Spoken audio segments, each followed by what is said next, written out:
Hello दोस्तों, स्वागत है आपका स्टडी डायलॉग्स में। ये हमारी BPSC previous year question paper की सीरीज़ है, जिसमें कि हमारा पूरा फोकस जो है वो है 70th बीपीएससी, मतलब कि 70वीं बीपीएससी पर हमारा पूरा फोकस रहने वाला है। तो यहाँ पर हमारी जो स्ट्रेटेजी है ये है कि हम 38th बीपीएससी से लेकर 69वीं बीपीएससी के जो भी प्रीवियस ईयर क्वेश्चन पेपर हैं पीटी के, उन सभी को हम लोग इस सीरीज़ में डिस्कस करेंगे। ठीक है, आपके साथ डिस्कस करेंगे। और अगर आप इस सीरीज़ को फॉलो करते हैं तो एग्ज़ाम में जाने से पहले आपके 3000 से ज़्यादा क्वेश्चन पहले ही सॉल्व हो जाएंगे, उनकी प्रैक्टिस आपको हो जाएगी। तो आप सोचिए एग्ज़ाम में आपके कितने सारे क्वेश्चन बन सकते हैं, क्योंकि हमारे एग्ज़ाम में जो बिहार का जो एग्ज़ाम है उसके अंदर प्रीवियस ईयर क्वेश्चन बहुत सारे पहले ही रिपीट होते हैं। तो हमारे लिए एसेंशियल हो जाता है कि हम लोग प्रीवियस ईयर क्वेश्चन पेपर की सीरीज़ को ज़रूर करें। तो आज की जो हमारी वीडियो है वो है हमारी 41वीं बीपीएससी के क्वेश्चन पेपर की। ठीक है, जो 41वीं बीपीएससी का क्वेश्चन पेपर था उसको हम लोग इस सीरीज़ में डिस्कस करेंगे आपके साथ। चलिए तो स्टार्ट करते हैं। तो वीडियो को अंत तक ज़रूर देखें, बीच में स्किप ना करें और चैनल को सब्सक्राइब ज़रूर करें। तो पहला क्वेश्चन है हमारा कि जनसंख्या घनत्व के आधार पर, ठीक है, तो यहाँ पर लिखा है कि जनसंख्या घनत्व के आधार पर बिहार का स्थान क्या है। ठीक है, घनत्व बोला है, मतलब डेंसिटी के बारे में पूछा गया है। ठीक है, अगर हम ये बात करें 2011 के सेंसस के हिसाब से, 2011 की जो जनगणना हुई थी उसके हिसाब से अगर बात करें तो बिहार का जो घनत्व है, डेंसिटी है, वो 1106 लोग पीपल पर स्क्वायर किलोमीटर है। मतलब एक स्क्वायर किलोमीटर में अगर हम 1 स्क्वायर किलोमीटर का एरिया लें तो यहाँ पर 1106 लोग रहते हैं। ठीक है, और अगर पूरे भारत की बात करें, इंडिया की बात करें, तो यहाँ पर हमारी डेंसिटी है 382 पीपल पर स्क्वायर किलोमीटर। तो इस तरीके से 1106 पीपल स्क्वायर किलोमीटर की हमारी डेंसिटी है। तो हमारा जो बिहार है वो पूरे भारत में मोस्ट पॉपुलेटेड है। ठीक है, मोस्ट डेंसली पॉपुलेटेड है। लेकिन अगर हम ये बात करें कि हमारा जो बिहार है उसमें जनसंख्या के स्थान, अगर जनसंख्या को लेकर चलें, पॉपुलेशन को लेकर चलें, तो कौन से स्थान पर आता है, तो वो आता है तीसरे स्थान पर। ठीक है, अगर आपसे ये पूछा जाए कि डेंसिटी के हिसाब से बिहार का जो स्थान है तो वो प्रथम आएगा, लेकिन अगर पॉपुलेशन, जनसंख्या को लेकर बोला जाए तो वो तीसरे स्थान पर रहता है। चलिए, अब है भारत में चेरापूंजी अवस्थित है। ठीक है, यहाँ पूछा है चेरापूंजी कहाँ पर है भारत में। तो ठीक है, तो भारत में जो चेरापूंजी है वो मेघालय में है। ठीक है, मेघालय पता है, मेघालय हमारा एक राज्य है। तो मेघालय की जो गारो हिल्स हैं, ठीक है, मेघालय की जो गारो हिल्स हैं, मतलब जो गारो हिल्स है वहाँ पर ये चेरापूंजी है।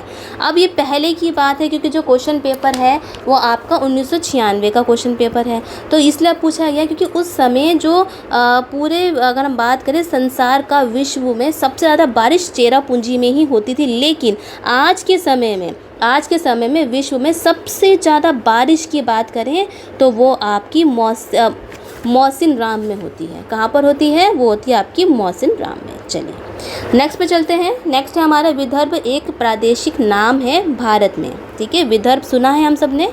तो ये पूछा है कि जो विदर्भ है वो एक प्रादेशिक नाम है, तो वो कौन से, ठीक है, वो कहाँ पर है, कौन से हमारे स्टेट में है, तो वो पड़ता है हमारे महाराष्ट्र में। ठीक है, महाराष्ट्र का एक अंग है। अगर हम महाराष्ट्र का अगर सिंपल तरीके से हम उसका डायग्राम बनाते हैं, मैप देखते हैं, तो इस साइड में आपका विदर्भ पड़ता है। चलिए नेक्स्ट क्वेश्चन पे देख लेते हैं। तो नेक्स्ट क्वेश्चन है हमारा, भारत में कौन सी फसल सर्वाधिक क्षेत्र में बोई जाती है।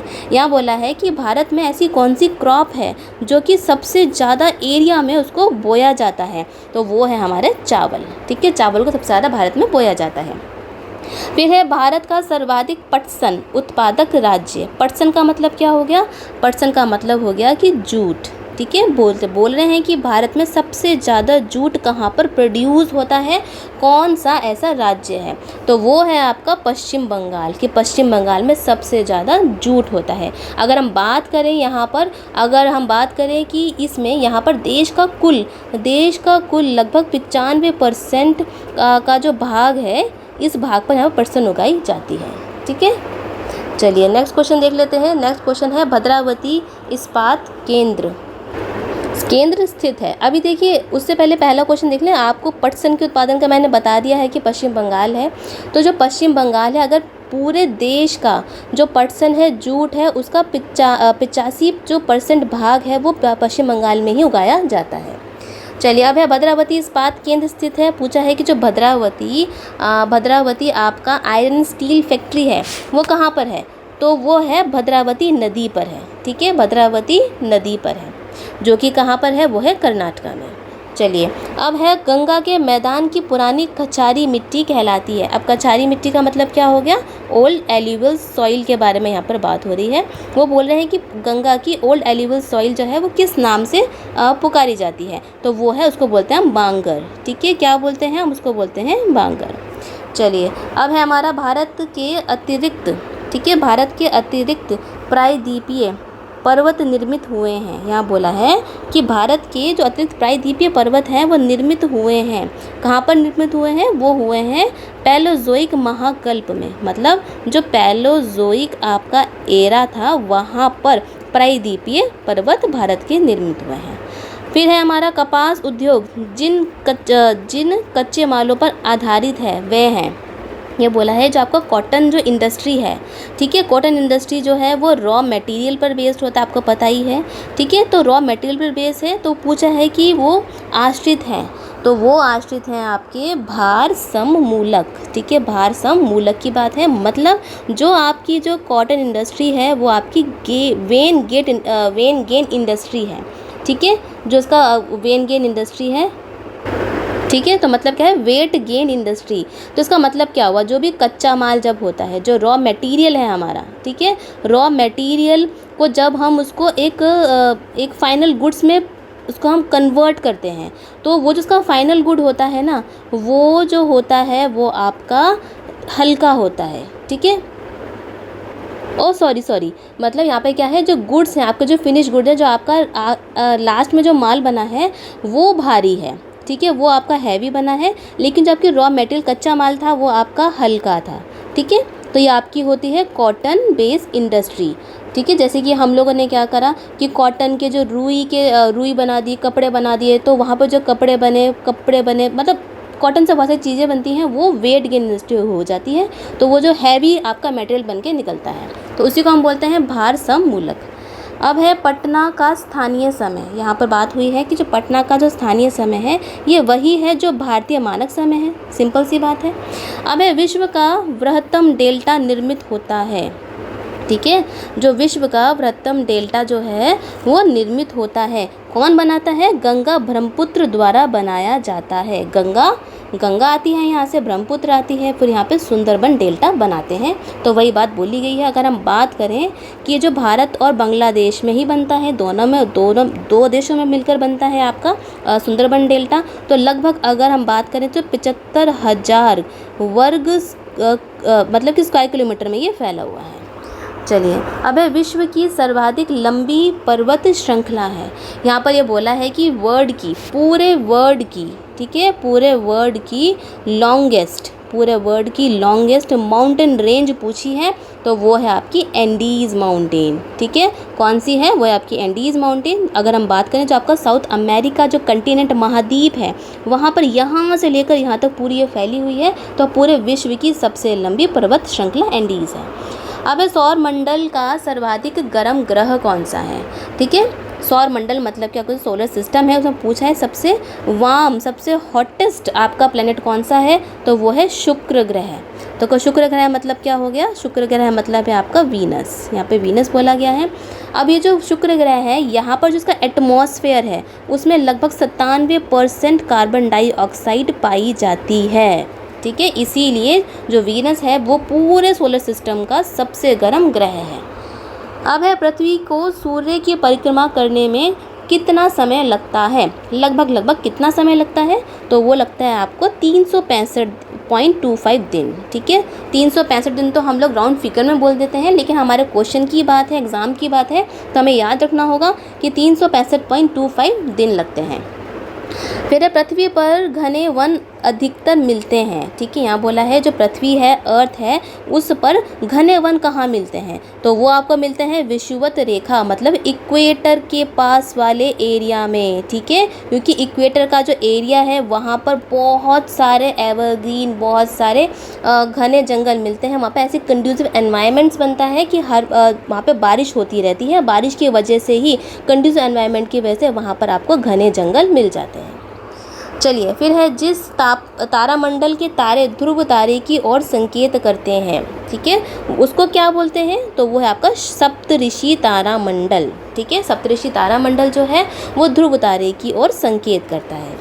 फिर पृथ्वी की सतह का वह भाग जो पानी से ढका है लगभग कितना है? ठीक है, पृथ्वी की सतह का कितना भाग पानी से ढका है? तो वो है आपका 2/3 भाग, ठीक है। 2/3 भाग जो है वो पानी से ढका हुआ है। अगर हम उसको परसेंटेज में बोलें तो लगभग 71% जो आपका पृथ्वी का जो लैंड है, मतलब जो एरिया है वो पानी से ढका हुआ है, और जो 29% भाग पे ही आपका लैंड है, ठीक है, ठीक है। मतलब हम अगर यहाँ पर देखें तो इतने परसेंट पर यहाँ पर आपको ज़मीन मिलेगी, और ये 70% जो है पानी है। चलिए, फिर है पृथ्वी की सतह से ओजोन परत की ऊंचाई, ठीक है। पृथ्वी की सतह से अगर हम बोलें तो ओजोन परत की ऊंचाई कितनी है? तो वो है आपकी 40 से 50 किलोमीटर। अब जो आपकी जो ओजोन है वो आपको स्ट्रेटोस्फेयर में मिलती है। स्ट्रेटोस्फेयर का मतलब क्या हो गया? समताप मंडल में। कहाँ पर मिलती है? समताप मंडल में ओजोन आपको मिल जाती है, ठीक है, जिसकी की जो ऊंचाई है वो 40 से 50 किलोमीटर की रहती है। फिर है हमारा नेक्स्ट क्वेश्चन, वो है पृथ्वी पर मरुभूमि होने की संभावना अधिक रहती है। मरुभूमि का मतलब क्या हो गया? रेगिस्तान के बारे में बात कर रहे हैं, और मतलब कि डेजर्ट के बारे में बात कर रहे हैं। तो वो आपको मिलते हैं 23 डिग्री अक्षांश के पास, मतलब 23 डिग्री लैटीट्यूड के पास आपको यहाँ पर रेगिस्तान मिल जाते हैं। फिर है DPSP, मतलब राज्य के नीति निर्देशक सिद्धांत किस प्रकार मौलिक अधिकारों से भिन्न है, ठीक है। तो किस तरीके से भिन्न है DPSP जो है फंडामेंटल राइट से कैसे अलग है? तो वो है निर्देश परिवर्तनीय नहीं है, जबकि अधिकार परिवर्तनीय है। यहाँ पर ये बात बोली गई है, अगर हम फंडामेंटल राइट का अगर हनन होता है, ठीक है, अगर उनका वायलेशन होता है, तो वो जो पीड़ित इंसान है, ठीक है, जो इंसान है जिसका कि फंडामेंटल राइट्स को छीना गया है, तोड़ा गया है, वायलेट करा गया है, तो वो कोर्ट के पास गुहार लेके जा सकता है। लेकिन अगर DPSP को छीना गया है तो ये इंसान कोर्ट में नहीं जा सकता। चलिए, फिर है हमारा भारतीय संविधान की 10वीं सूची का संबंध है। 10वीं सूची का मतलब क्या हो गया? जो आपका 10th शेड्यूल है, ये पूछा गया है, जो इंडियन कॉन्स्टिट्यूशन है उसका जो 10th शेड्यूल है उसका संबंध किससे है? तो वह आपका दल विरोधी कानून से, मतलब एंटी डिफेक्शन लॉ, ठीक है। एंटी डिफेक्शन लॉ जो है वो 10th शेड्यूल में है, जिसको कि 52nd कॉन्स्टिट्यूशनल अमेंडमेंट एक्ट 1985 के तहत बनाया गया था।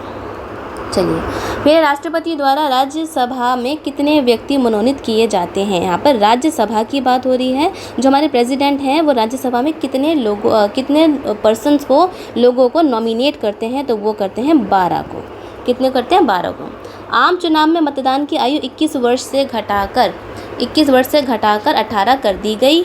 तो उसमें कौन सा संशोधन या फिर अमेंडमेंट हुआ था? तो वो हुआ था आपका 61वां संशोधन था, ठीक है, जो कि 1989 में था। और उस समय जो PM थे, प्राइम मिनिस्टर थे, वो थे राजीव गांधी जी, ठीक है। चलिए, अब है नेक्स्ट क्वेश्चन हमारा कि भारतीय नागरिकता नहीं प्राप्त की जा सकती, ठीक है। भारतीय नागरिकता मतलब इंडियन सिटीजनशिप के बारे में बात बोली गई है कि इंडियन सिटीजनशिप कब नहीं प्राप्त की जा सकती। तो वो है भारतीय बैंकों में धन जमा करके। ये कोई क्राइटेरिया नहीं है कि अगर हमने बैंकों में धन जमा कर दी तो हम लोग भारत, या मतलब बाहर से कोई भी इंसान आया, उसने बैंकों में जाके अपना पैसा जमा कर दिया, तो ऐसा नहीं है कि अभी भारत का सिटीज़न मतलब कि नागरिक बन जाएगा। चलिए, अब है संविधान में मंत्रिमंडल, कैबिनेट शब्द एक ही बार प्रयोग हुआ है, तो वो क्या है? ठीक है, मंत्रिमंडल हुआ है, तो वो क्या है? वो हुआ है आपका अनुच्छेद 74 में, मतलब आर्टिकल 74 में जो शब्द मंत्रिमंडल है वो प्रयोग हुआ है। नेक्स्ट क्वेश्चन पे चलते हैं। अब नेक्स्ट क्वेश्चन में जाने से पहले जो बच्चे हमारे चैनल पर नए हैं उनको हम बता दें कि उन सभी बच्चों के लिए हमारे चैनल पर अलग अलग सीरीज़ चलाई गई हैं, जो कि हिंदी मीडियम और इंग्लिश मीडियम दोनों ही बच्चों के लिए, दोनों बच्चों इसका फ़ायदा ज़रूर उठा सकते हैं। तो हमारी जो पहली वीडियो है, सीरीज़ है, वो है आपकी बिहार स्पेशल सीरीज़ है, जिसमें कि हमारा जो फोकस है वो टोटली आपके बिहार के एग्ज़ाम पर है। ठीक है, बहुत से बच्चे बिहार के पेपर देते हैं, जैसे कि बिहार SSC हो गया, टीचर्स एग्ज़ाम्स होता है, बिहार दरोगा का, कांस्टेबल का, ऐसे बहुत से एग्ज़ाम होते हैं जहाँ पर कि आप आपसे स्पेशली बिहार की ही नॉलेज पूछी जाती है। तो हमारी जो सीरीज़ है वो उन सभी बच्चों के लिए है। तो हमारी सीरीज़ में हम लोगों ने जब बिहार का इतिहास है, हिस्ट्री है, उसको केवल 3 वीडियोज़ में कंप्लीट कराया है। उसके बाद हम लोगों ने बिहार के जो लास्ट 6 महीने के जो करंट अफेयर हैं उनको भी हम लोगों ने एक वीडियो में कंपाइल करके आपके अपलोड कर दिया है। आप जाकर ज़रूर देख लिए। बिहार का इकोनॉमिक सर्वे भी हम लोगों ने आपके लिए डाल दिया है और बिहार की जो ज्योग्राफी है वो हमारी चल रही है, आप ज़रूर फॉलो कर सकते हैं इस सीरीज़ को। फिर हमारे एनसीईआरटी डिटेल की सीरीज़ है, एनसीईआरटी डिटेल की सीरीज़ है और एनसीईआरटी एमसीक्यूज़ की सीरीज़ है। इसमें हम लोग क्या करते हैं, जो एनसीईआरटी के जो चैप्टर्स होते हैं उनको डिटेल में विद नोट्स के साथ आपको पढ़ाते हैं। क्लास 6, 7, 8 हमारी पूरी हो चुकी है, क्लास 9 भी हमारी पूरी होने ही वाली है। फिर इनसे बनने वाले एमसीक्यूज़ को हम लोग नेक्स्ट वीडियो में लेकर आते हैं, ठीक है। तो ये पूरी कंप्लीट पैकेज आप लोगों के लिए एनसीईआरटी का।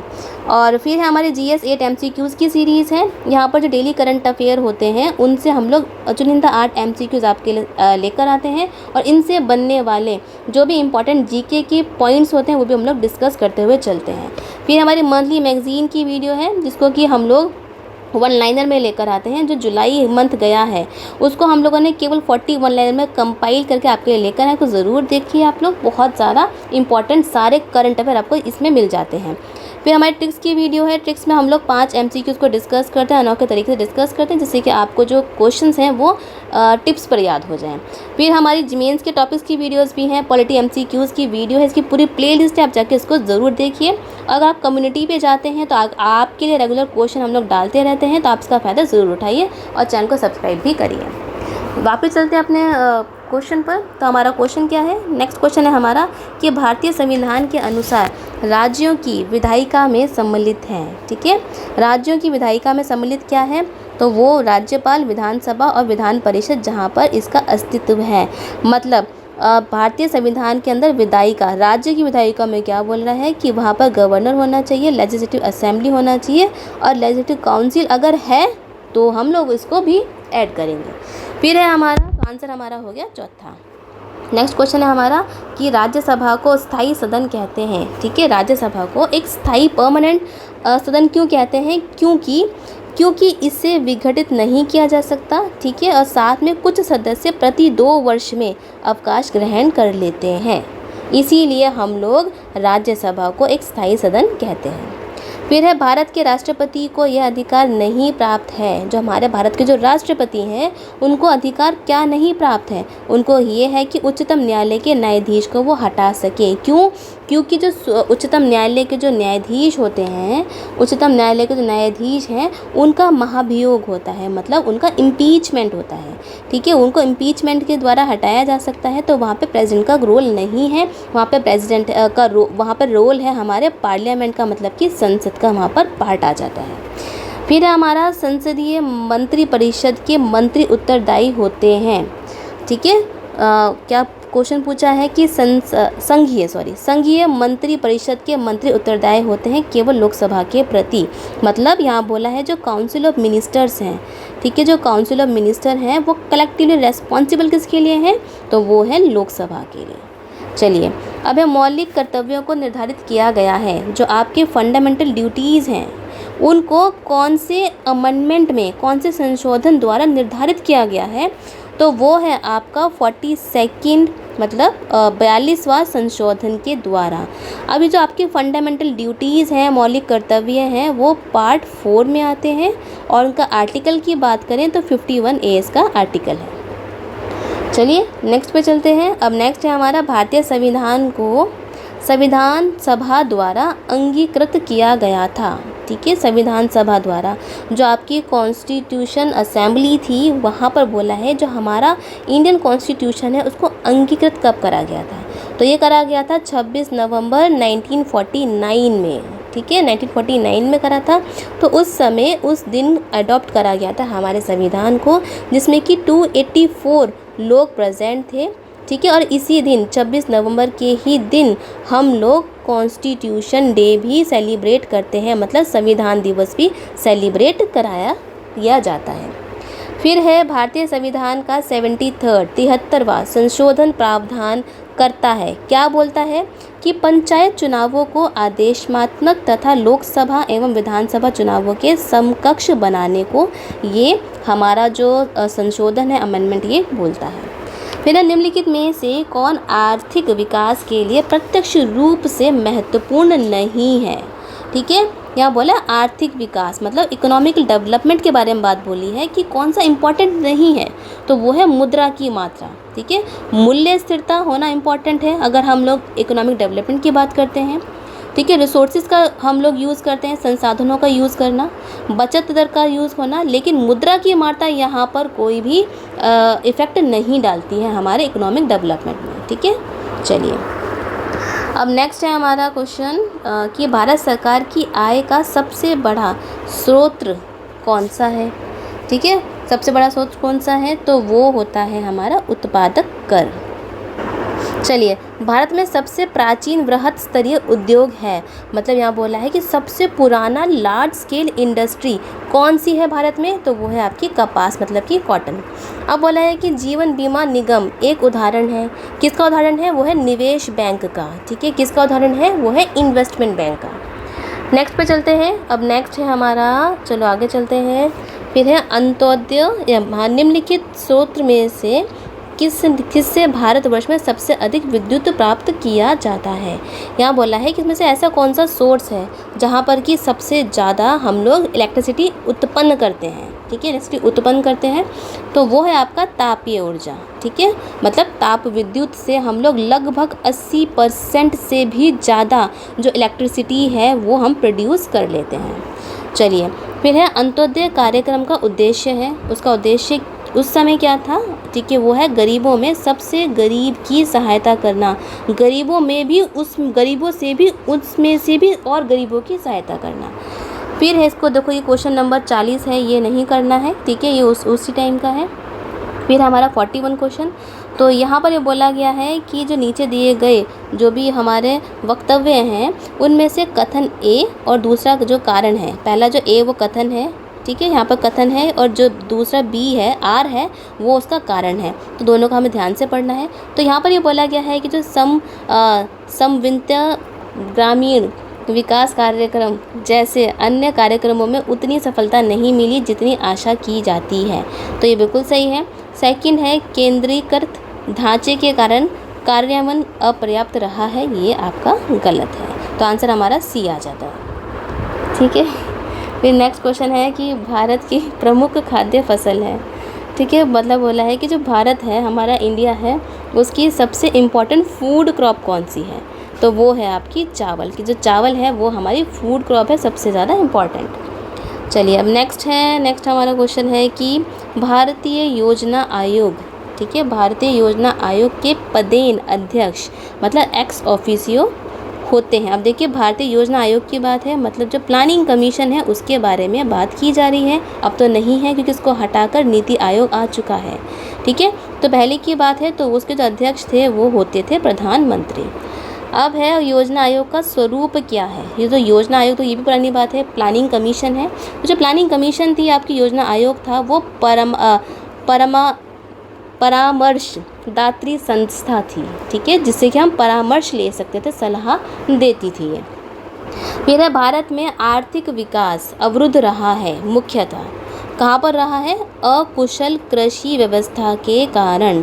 मतलब जो आपका आर्थिक विकास है, इकोनॉमिक डेवलपमेंट है, वो ज़्यादा तेज़ी से नहीं बढ़ा है, ये वाले बात बोली गई है। तो इसका मतलब ये है जो आपका जो कृषि है, जो आपकी कृषि व्यवस्था है वो अकुशल है, ज़्यादा अच्छी नहीं है, क्योंकि हमारे बहुत सारे जो किसान हैं हमारे इंडिया में, भारत में, वो एक आपके जो पुराने तरीके हैं किसानी करने के, उन पर निर्भर करते हैं। उन्होंने आज भी टेक्नोलॉजी को अपनाया नहीं है, इसीलिए ये इसका आंसर है। फिर है भारत की 8वीं पंचवर्षीय योजना की अवधि। ठीक है, जो 8th आपकी 5 ईयर प्लान था, ठीक है, 5 ईयर प्लान था, 8th 5 ईयर प्लान, उसकी अवधि पूछी गई है। तो उसकी अवधि थी 1992 से लेकर 97 तक की इसकी अवधि थी। फिर है, देखो ये क्वेश्चन नहीं करना हमें, ठीक है, क्योंकि पुराना क्वेश्चन है।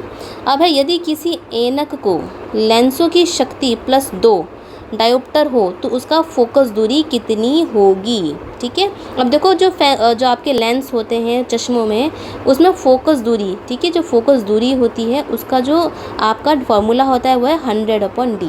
अब यहाँ पर हमें क्या दे रखा है, +2, मतलब हमें डायोप्टर दे रखा है। ठीक है, तो 100/2 आ जाएगा, तो इसका आंसर आएगा आपका 50 सेंटीमीटर। चलिए, अब है हमारा नेक्स्ट क्वेश्चन कि 100 वाट की बिजली का बल्ब है। ठीक है, एक बिजली का जो बल्ब है, बिजली का जो बल्ब है वो 100 वाट का है। अगर हम उसको 10 घंटे चलाते हैं तो कितनी बिजली खर्च होगी। तो इसका भी एक फार्मूला आता है, आपको पता है, जो बिजली का जो फार्मूला है बिजली का खर्च, कि बिजली का खर्च का फार्मूला क्या है, वो है आपका वाट इंटू घंटे, आवर अपॉन 1000। तो हमारा जो वाट कितना दे रखा है, वो हमें दे रखा है 100 वाट, 10 घंटे चलाया और 100 से डिवाइड करेंगे तो काट के हमारा आ जाएगा 1 यूनिट। तो आंसर इसका आएगा आपका 1 यूनिट। चलिए, नेक्स्ट है आपका भारी पानी वह पानी होता है। यहाँ पे बोला है हैवी वाटर के बारे में बात करी है। जो हैवी वाटर होता है जिसमें हाइड्रोजन का स्थान आइसोटॉप ले लेते हैं। ठीक है, देखो जो हमारा नॉर्मल वाटर होता है उसका जो फार्मूला है वो H2O होता है, लेकिन जब हम हैवी वाटर की बात करते हैं तो D2O हो जाता है। तो यहाँ पर जो हाइड्रोजन था उसकी जगह यहाँ पर ड्यूटेरियम आ गया है। ठीक है, तो ड्यूटेरियम जो है वो हाइड्रोजन का आइसोटॉप है।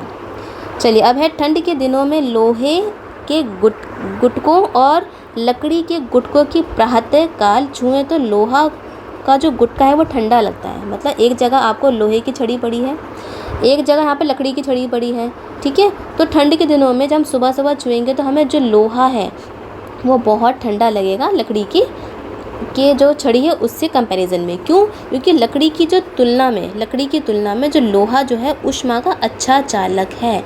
जो आपका लोहा है, आयरन है, वो हीट का गुड कंडक्टर है, इसी वजह से लोहा हमें ठंडा लगता है।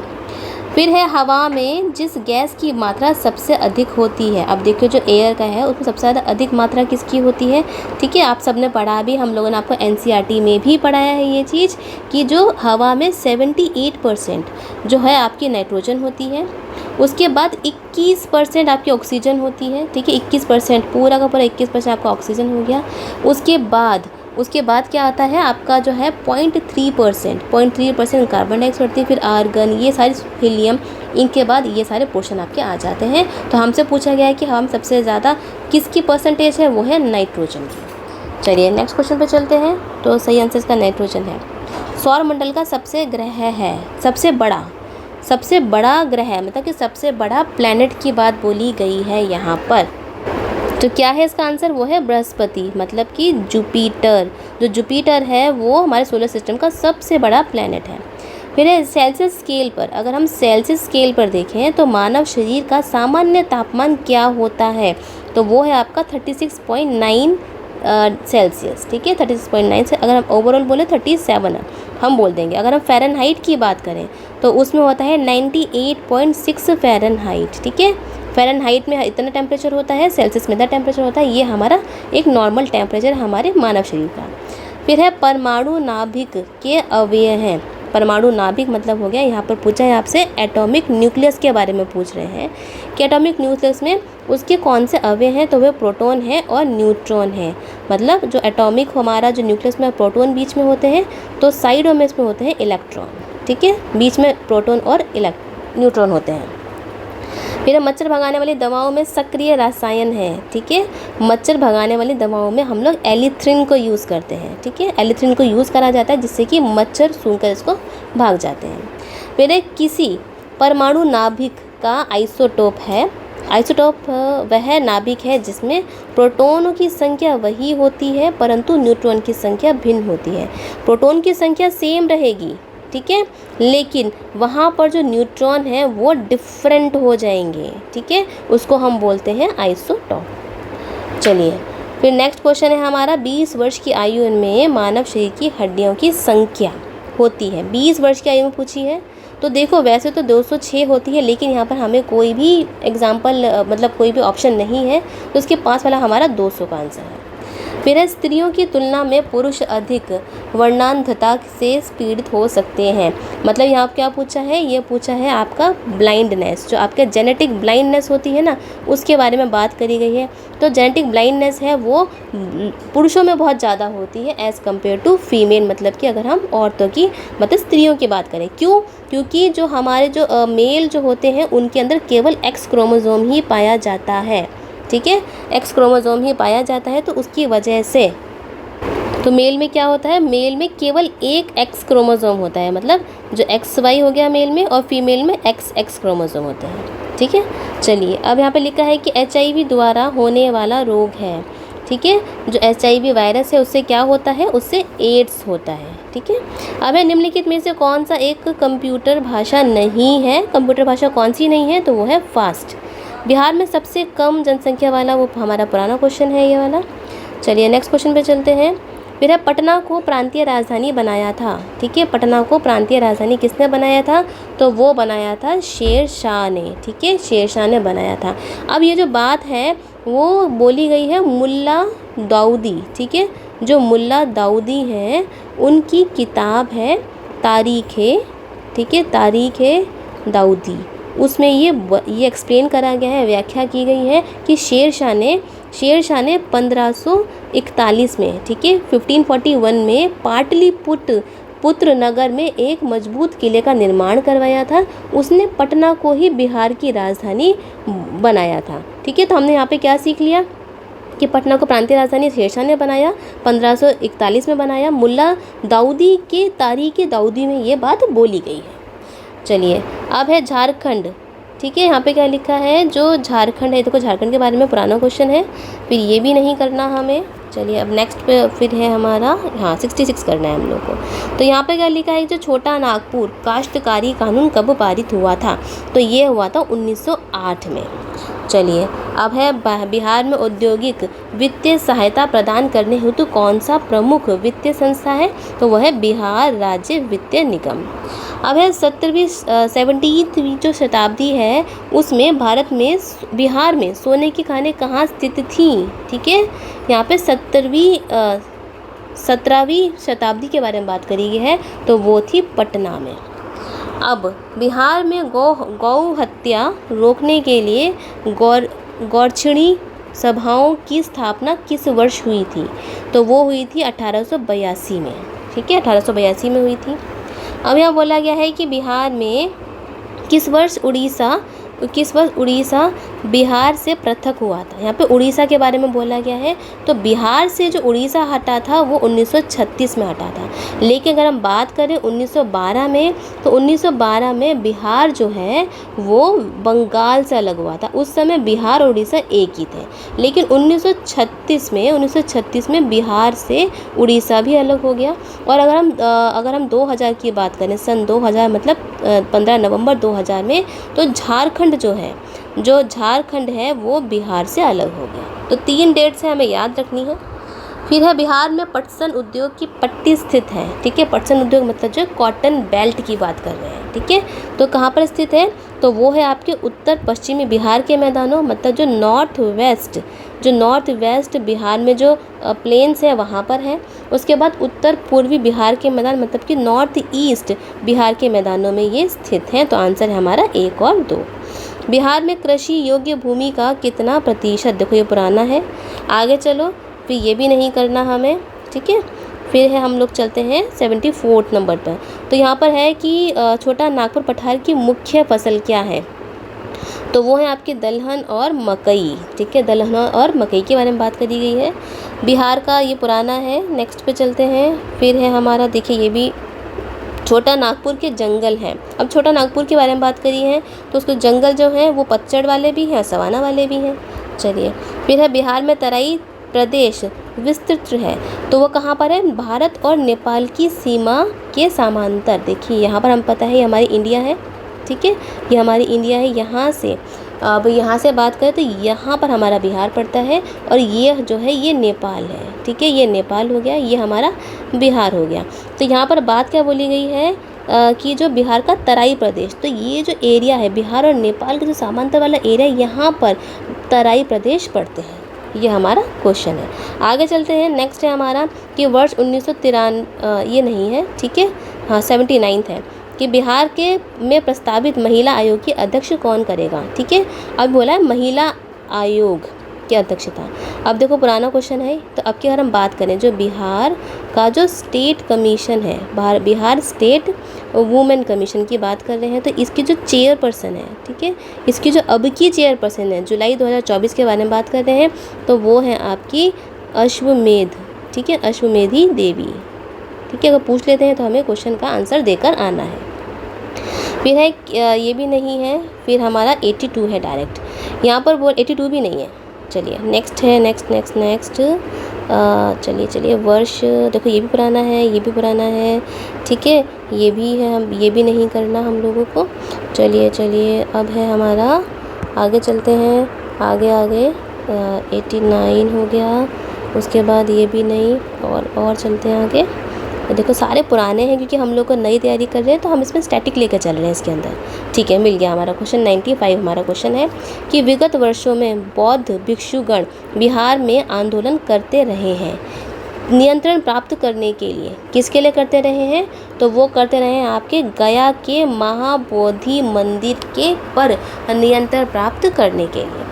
चलिए अब ये देखो पुराना क्वेश्चन है ये भी, ठीक है। अब हाँ 97वां क्वेश्चन ये बोला है स्वर्णिम त्रिकोण, मतलब जो आपका गोल्डन ट्राइंगल के बारे में बात करी है यहाँ पर, उसका तात्पर्य क्या है, तो वो है हमारा अफ़गानिस्तान, ईरान और पाकिस्तान पर तस्करी की तिकड़ी, ठीक है। तो ये गोल्डन ट्राइंगल है, यहाँ पर अफ़गानिस्तान है, ठीक है, ईरान और पाकिस्तान, इन तीनों में जो स्मगलिंग होती है, ठीक है, ड्रग्स की, उसके बारे में हम लोग उसको बोलते हैं गोल्डन ट्रायंगल। फिर है हमारा 98 नहीं 99, ठीक है, 99 है द मूवर्स लास्ट साई, ठीक है, ये किसने लिखा है, ठीक है, ये जो किताब है द मूवर्स लास्ट साई, ये किसने लिखी है, तो ये लिखी है सलमान रुश्दी ने, ठीक है, सलमान रुश्दी ने ये किताब लिखी है।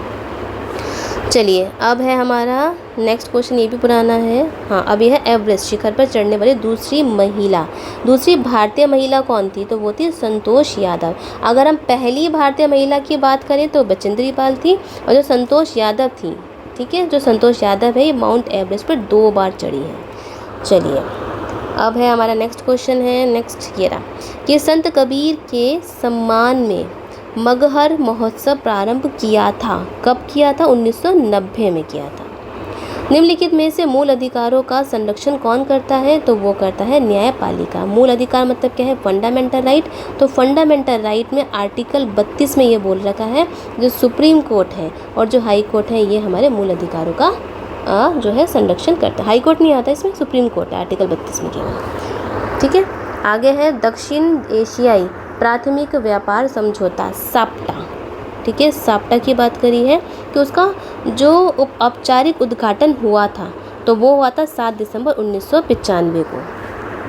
कवि बाण निवासी था, ठीक है, यहाँ पे पूछा है जो कवि बाण था वो निवासी था, कहाँ का था, तो वो था थानेश्वर। अगर हम कवि बाण की बात करें तो हम उसको बाण भट्ट भी के नाम से भी जानते हैं। अभी जो बाण भट्ट थे ये हर्षवर्धन थे ना, हर्षवर्धन, आपको याद होगा कि हर्षवर्धन के ये कवि थे, उनके दरबारी कवि थे और इन्होंने ही हर्ष चरित्र को लिखा है इन्होंने ही, ठीक है। तो उनका जो निवास था वो थानेश्वर में ही था। फिर है हुनसेन की भारत में यात्रा का समय, सूती कपड़ों का उत्पादन सबसे प्रसिद्ध नगर कौन था, तो वो था मथुरा। यूपी का जो मथुरा था वो सूती मतलब जो कॉटन के जो क्लोथ्स थे, कपड़े थे, उनके लिए बहुत ज़्यादा प्रसिद्ध एक नगर था। फिर पाटलिपुत्र में स्थित चंद्रगुप्त महल मुख्यतः किसका बना हुआ है, देखो ये क्वेश्चन तो बहुत ज़्यादा इंपॉर्टेंट है, ये आपसे बिहार के मेंस में भी पूछा जाता है, ठीक है, इसके बारे में बोला जाता है, इसके बारे में लिखो चंद्रगुप्त मौर्य। तो ये है आपका लकड़ी का, किसका बना हुआ था, ये जो महल है चंद्रगुप्त का ये लकड़ी से बना हुआ था। फिर है बौद्ध जीवन में 4 महत्वपूर्ण घटनाएं हुई थी, तो हमें यहाँ पे मैच करना है। अब देखिए जो जन्म जो हुआ था उनका लुम्बिनी में हुआ, ठीक है। उसके बाद जो ज्ञान की प्राप्ति हुई वो हुई बौद्ध गया में। जो उनका प्रथम प्रवचन था, जो पहला सरमन था, वो सारनाथ में मिला, दिया उन्होंने भगवान बुद्ध ने, ठीक है, बुद्ध ने। उनका निधन जो हुआ वो उनका कुशीनगर में हुआ। ये क्वेश्चन भी हमसे बहुत बार पूछा गया है, रिपीटेड क्वेश्चन है। फिर निम्नलिखित राजवंशों में किसका उल्लेख संगम साहित्य में नहीं हुआ है, ठीक है, जो आपका संगम साहित्य है उसमें कौन सा राजवंश का उल्लेख नहीं हुआ है, तो वो है आपका कदम्ब का, ठीक है, चेर, पांड्या और चोल, ठीक है, इन सब का जो डिस्क्रिप्शन है वो आपको संगम में मिल जाता है। फिर नेक्स्ट क्वेश्चन है हमारा 110 का क्वेश्चन है। इसमें लिखा है नीचे दिए गए जो वक्तव्य हैं इनमें से ए जो है वो कथन है, दूसरा आरण है, तो हमें अच्छे से इनको पढ़ना है। तो इसमें बोला है कि 12वीं शताब्दी के अंत तक नालंदा महाविहार का पतन हो गया था। सही है, बिल्कुल सही है। महाविहार की राजकीय प्रशन मिलना बंद हो गया था, ठीक है। एक बार इसको दोबारा देख लेते हैं। तो यहाँ पर क्या लिखा है, ध्यान से पढ़ लेते हैं। तो ये है प्रश्य, ठीक है, मतलब जो महाविहार थे, जो राजा थे उस समय के, उनका संरक्षण लगभग मिलना बंद हो गया था। तो ये हमारे दोनों ही जो कथन है वो उनका सही है। तो आंसर हमारा क्या बनेगा, इसमें बनेगा हमारा आंसर ए। फिर निम्नलिखित में से किस इतिहासकार ने शाहजहाँ के शासनकाल को मुगल काल का स्वर्ण युग कहा है, ठीक है, मतलब गोल्डन एरा, ठीक है। यहाँ पे गोल्डन एरा की बात हुई है कि किस इतिहासकार ने जो शाहजहाँ का, जो समय शाहजहाँ था उसके युग को गोल्डन एरा क्या है, तो वो है V.A. स्मिथ ने, ठीक है, V.A. स्मिथ ने ऐसा बोला है। फिर है हुमायूं द्वारा लड़े गए 4 प्रमुख युद्धों का तिथि में सही क्रम में अंकित करें। तो इसका आंसर है हमारा डी, ठीक है। जो आपका देवरा का युद्ध था वो 1531 में लड़ा गया था। चौसा का जो था 1539 में। कन्नौज का कब था, कन्नौज का था आपका 1540 में। उसके बाद सरहिंद का 1555 में, ठीक है। ये आपसे मैचिंग के लिए भी आ जाते हैं, इसको ज़रूर नोट कर लीजिए, इस क्वेश्चन को इम्पॉर्टेंट है। फिर अलाउद्दीन खिलजी के प्रसिद्ध सेनापति में किसकी मंगोलों के विरुद्ध लड़ते हुए मृत्यु हो गई थी। अलाउद्दीन खिलजी के बारे में बात करी गई है। तो यहाँ पर हो गई थी ज़फ़र खां की मृत्यु, ठीक है। किसकी हुई थी, ज़फ़र खां की यहाँ पर मृत्यु हो गई थी। अब है कुतुबुद्दीन ऐबक की राजधानी थी, कुतुबुद्दीन ऐबक की राजधानी लाहौर थी। क्या थी, कुतुबुद्दीन ऐबक की जो राजधानी लाहौर थी। जो कुतुबुद्दीन ऐबक वही हैं जिन्होंने गुलाम वंश, ठीक है, जो गुलाम वंश मतलब जो स्लेव डायनेस्टी है उसको स्थापना करी थी 1206 में करी थी, ठीक है। तो उसने जो कुतुबुद्दीन ऐबक था, तो गजनी का जो शासक था यल्दौज पे नज़र रखने के लिए लाहौर को अपनी राजधानी बनाया था, ठीक है। उसके बाद आया था कुतुबुद्दीन ऐबक के बाद अल्तमिश आया था, तो उसने अपनी राजधानी दिल्ली बनाया था, ठीक है। तो यहाँ पर हम लोग कुछ डिफरेंस है, ये आपको याद रख लेना है। फिर है ब्रह्मो समाज की स्थापना किसने की थी, ठीक है, किस वर्ष हुई थी।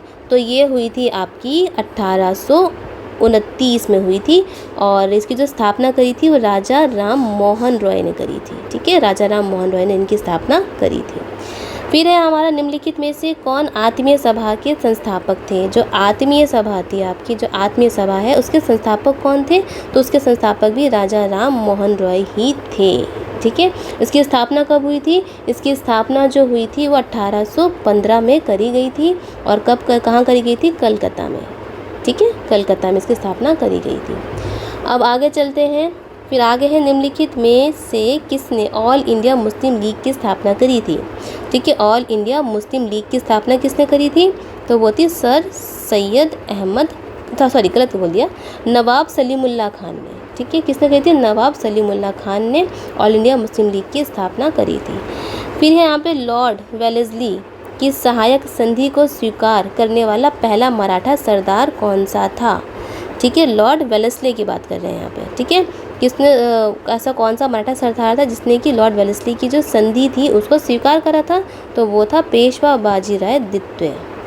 चलिए नेक्स्ट पे चलते हैं। हमारा नेक्स्ट क्वेश्चन है कि जो रणजीत सिंह ने सुप्रसिद्ध कोहिनूर हीरा प्राप्त किया था, ठीक है। रणजीत सिंह ने कोहिनूर हीरा प्राप्त किससे करा था? वो करा था शाह सूजा से। जो शाह सूजा था, तो शाह सूजा ने रिफ्यूज़, मतलब कि उसने बोला था कि मुझे अपने यहाँ संरक्षण दे दो, तो उस संरक्षण के बदले रंजीत सिंह को इसने कोहिनूर हीरा दिया था। ठीक है। फिर क्या हुआ कि जो सेकेंड एंग्लो सिख वार हुआ था, ठीक है, सेकेंड एंग्लो सिख वार हुआ था, वहाँ पर जो दुलीप सिंह था, ठीक है, दुलीप सिंह जो था उसने इस वाले हीरे को, इस जो कोहिनूर हीरा था उनको ब्रिटिशर्स को दे दिया था। ठीक है। तो इस तरीके से जो हमारा कोहिनूर हीरा था वो ब्रिटिशर्स के पास, मतलब अंग्रेज़ों के पास पहुंच गया। फिर 1938 में भारतीय राष्ट्रीय कांग्रेस के अध्यक्ष निर्वाचित हुए थे, मतलब इंडियन नेशनल कांग्रेस के प्रेसिडेंट कौन निर्वाचित हुए थे? तो ये हुए थे आपके सुभाष चंद्र बोस। अब ये जो सेशन था 1938 का जो सेशन था वो हरिपुरा में हुआ था। ठीक है। कहाँ हुआ था? ये हुआ था आपका हरिपुरा में। और हरिपुरा कहाँ है? वो है गुजरात में। उसके बाद इसका सेशन 1939 वाला सेशन भी हुआ था। ठीक है। वो हुआ था आपका त्रिपुरी में।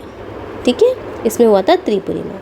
फिर है स्वामी विवेकानंद ने रामकृष्ण मिशन की स्थापना की थी किस वर्ष में? रामकृष्ण मिशन की स्थापना कब करी थी? तो ये आपकी करी थी 1896 में। ठीक है, 1896 में इसकी स्थापना कर दी थी। फिर है रॉलेट एक्ट। ठीक है, रॉलेट, ठीक है, जो आपका रॉलेट एक्ट है उसकी बात करेंगे। 1919 का एक्ट था ये। भारतीय राष्ट्रीय कांग्रेस ने विरोध किया था। क्यों इसका विरोध करा था? इसका विरोध इसलिए करा था क्योंकि इसमें स्वतंत्रता की जो हमारे जो भारतीय थे उनकी स्वतंत्रता को सीमित ये कर रहा था। अब इसी एक्ट को ब्लैक एक्ट भी बोला गया था, मतलब कि काला कानून। अब इसमें क्या था? इस एक्ट के अकॉर्डिंग जो ब्रिटिशर्स थे उनके पास ये पावर आ रही थी, उनके पास ये शक्ति आ रही थी कि वो किसी भी इंसान को, पर्सन को विदाउट ट्रायल, बगैर केस चलाए वो उसको बंदी बना सकते थे, अरेस्ट कर सकते थे। तो इसकी वजह से रॉलेट एक्ट बहुत ही ब्लैक कानून बोला गया, एक ख़राब कानून था ये। चलिए, फिर है द्वितीय गोल मेज सम्मेलन किस प्रश्न पर असफल रहा? मतलब जो सेकंड आपकी राउंड टेबल कॉन्फ्रेंस थी वो नहीं चली, वो किस पर असफल रही, फेल किस पर हो गई? तो वो फेल हुई थी आपके सांप्रदायिक प्रतिनिधित्व पर, मतलब जो कम्युनल अवार्ड्स होते हैं उसको लेकर ये सफल नहीं रही थी। अभी जो सेकंड राउंड टेबल कॉन्फ्रेंस थी वो चली कब से थी? वो चली थी आपके 7 सितंबर से लेकर 1 दिसंबर 1931 तक ये चली थी। अब है भारत छोड़ो प्रस्ताव पारित होने के बाद गांधी जी को कैद करा गया था। मतलब यहाँ पे क्विट इंडिया मूवमेंट की बात करी गई है। क्विट इंडिया मूवमेंट के टाइम पर गांधी जी को बंदी बना लिया गया था। उनको कहाँ रखा गया था? तो रखा गया था आगा खां पैलेस में। कहाँ रखा गया था? आगा खां पैलेस में रखा गया था। फिर निम्नलिखित में से किसने बंगाल में द्वैत शासन प्रणाली समाप्त करी थी? मतलब जो आपका डुअल गवर्नमेंट की जो सिस्टम था वो किसने ख़त्म करा था? तो वो ख़त्म करा था वारन हेस्टिंग ने। किसने ख़त्म करा? वारन हेस्टिंग ने इसको ख़त्म कर दिया था। और सन क्या था? 1772 इसका सन था। अब है बारदौली सत्याग्रह का नेतृत्व, मतलब कि लीडरशिप किसने करी थी बारदौली सत्याग्रह की? तो वो करी थी वल्लभ भाई पटेल ने इसकी जो है लीडरशिप करी थी इस सत्याग्रह की। अब ये जो सत्याग्रह था इसी टाइम पर जो महिलाएं थी, ठीक है, इस सत्याग्रह पर जो महिलाएं थी उन्होंने जो हमारे वल्लभ भाई पटेल थे उनको सरदार की उपाधि दी थी। तब से हमारे वल्लभ भाई पटेल जी को सरदार वल्लभ भाई पटेल बोला जाने लगा। फिर है निम्नलिखित में से किस सत्याग्रह आंदोलन में गांधी जी ने प्रत्यक्ष रूप से भाग नहीं लिया था? ठीक है, किस में भाग नहीं लिया था? उन्होंने राजकोट सत्याग्रह में भाग नहीं लिया था। खेदा, वाइकम, असहयोग सभी में इन्होंने भाग लिया था। फिर है भारत छोड़ो आंदोलन से उत्पन्न दंगे किस क्षेत्र में सबसे अधिक व्यापक रहे? मतलब जो भारत छोड़ो आंदोलन था, क्विट इंडिया मूवमेंट जो था, उससे जो भी दंगे हुए थे सबसे ज़्यादा कहाँ पर व्यापक थे? ठीक है, डोमिनेंसी इनकी कहाँ पर थी? तो वो थी आपके बिहार में और संयुक्त प्रांत में। आंसर हमारा डी है, पहला और चौथा। 1857 के विद्रोह में बिहार का कौन सा भाग अप्रभावित रहा? यहाँ पे अप्रभावित रहा तो वो था आपका मुंगेर और मुजफ्फरपुर। ठीक है, यहाँ पर इस पर असर नहीं पड़ा था 1857 की क्रांति का। फिर है हमारा नेक्स्ट क्वेश्चन जो है कि यहाँ पे स्तंभ 1 है और फिर स्तंभ 2 है। तो इसमें पूछा गया हम लोगों को यहाँ पे मैच करना है। तो सबसे आंसर हमारा सी, मतलब जो ए जो है उसका पहला सही है, मतलब the history of the freedom movement in India. ठीक है, तो वो ताराचंद से हम ताराचंद ने लिखी। उसके बाद है हमारा बी मतलब 5, history of the freedom movement in Bihar, वो लिखी के दत्त। आनंद मठ, अब आनंद मठ किसने लिखी, वो है बंकिम चंद्र चटर्जी जी। प्रोसेप्ट ऑफ जीसस, ये लिखी हमारी राजा राम मोहन रॉय जी ने। उसके बाद है हमारा आवर इंडियन मुसलमान्स, ये लिखी है W हंटर ने। ठीक है, आपको याद करना है क्योंकि बुक्स के नाम है ये एग्ज़ाम में पूछ लिए जाते हैं। फिर है 1857 ईस्वी का विद्रोह मुख्यतः किस कारण से असफल रहा। यहाँ पे बोला कि फेल क्यों हो गया। अब ये फेल क्यों हो गया कि वहाँ पर एक तो सामान्य योजना नहीं थी, साथ में केंद्रीय संगठन की कमी थी। ठीक है, मतलब संगठन नहीं था। ठीक है, आपस में बोले तो संगठन नहीं था। ठीक है, सेंट्रल कोई भी इसकी संगठन नहीं था और कोई भी योजना के प्लान के अकॉर्डिंग नहीं चले था। कहीं कोई और लड़ रहा है तो कहीं कोई और लड़ रहा है, तो कहीं यहाँ लड़ रहा है तो कहीं भी लड़ रहा है। तो यहाँ पर हम लोग की सेंट्रल लीडरशिप नहीं थी एक भी। इसकी वजह से 1857 की जो क्रांति थी वो सफल नहीं हो पाई। फिर 1923 से 28 के काल में भारतीय राजनीति में क्रांतिकारी कार्यविधि के पुनरावृत्ति का कारण क्या था। तो वो था गांधी जी द्वारा असहयोग आंदोलन का स्थगन करा। जो गांधी जी ने जो असहयोग आंदोलन था, आपका नॉन कॉर्पोरेशन मूवमेंट था, चोरी चोरा के कांड होने के बाद उसको स्थगित कर दिया था, उसको ख़त्म कर दिया था, वही इसका कारण रहा है। चलिए नेक्स्ट क्वेश्चन पे चलते हैं अपने नेक्स्ट क्वेश्चन पे। ठीक है, नेक्स्ट क्वेश्चन है आपका कि जो सविनय अवज्ञा आंदोलन की असफलता के बाद गांधी जी ने महत्व दिया, जो आपका सिविल डिसओबीडियंस मूवमेंट था, जब वो असफल हो गया तो गांधी जी ने जोर किस पर दिया, उन्होंने जोर दिया आपके रचनात्मक कार्यों पर, मतलब जो कंस्ट्रक्टिव वर्क्स थे उस पर गांधी जी ने जोर दिया। फिर है स्वतंत्र भारत का अंतिम गवर्नर जनरल। ठीक है, जब हमारा देश आज़ाद हुआ तो उस समय हमारे भारत का लास्ट गवर्नर जनरल कौन था, तो वो थे सी राजागोपालाचारी जी। अगर हम बात करें लास्ट वाइसराय की, ठीक है, लास्ट वाइसराय की बात करें एवं स्वतंत्र भारत का प्रथम गवर्नर जनरल की बात करें तो वो थे माउंटबेटन। लेकिन अगर हमसे पूछें कि स्वतंत्र भारत का अंतिम गवर्नर जनरल तो वह सी राजागोपालाचारी। अब जयप्रकाश को राष्ट्रीय स्तर के नेता की पहचान किस संदर्भ में मिली। ठीक है, जो जयप्रकाश नारायण जी हैं उनको राष्ट्रीय स्तर नेशनल लेवल के जो लीडर हैं उसकी पहचान कब मिली, तो वो मिली भारत छोड़ो आंदोलन में, क्विट इंडिया मूवमेंट के टाइम पर मिली। ठीक है, 1942 का समय था, उस समय भारत छोड़ो आंदोलन हो रहा था। तो उस समय जो जयप्रकाश नारायण जी थे उनको बंदी बना लिया गया था। कहाँ पर, हज़ारीबाग। ठीक है, हज़ारीबाग की जो जेल थी वहाँ पर इनको बंदी बना लिया गया था, लेकिन उस जेल से ये भाग खड़े हुए थे। तो उसी चीज़ को लेकर जो जयप्रकाश नारायण जी हैं उनको नेशनल लेवल के जो नेता थे उसकी पहचान मिल गई। अब हमारा कि नाव खाली काल में महात्मा गांधी के समीप कौन थे।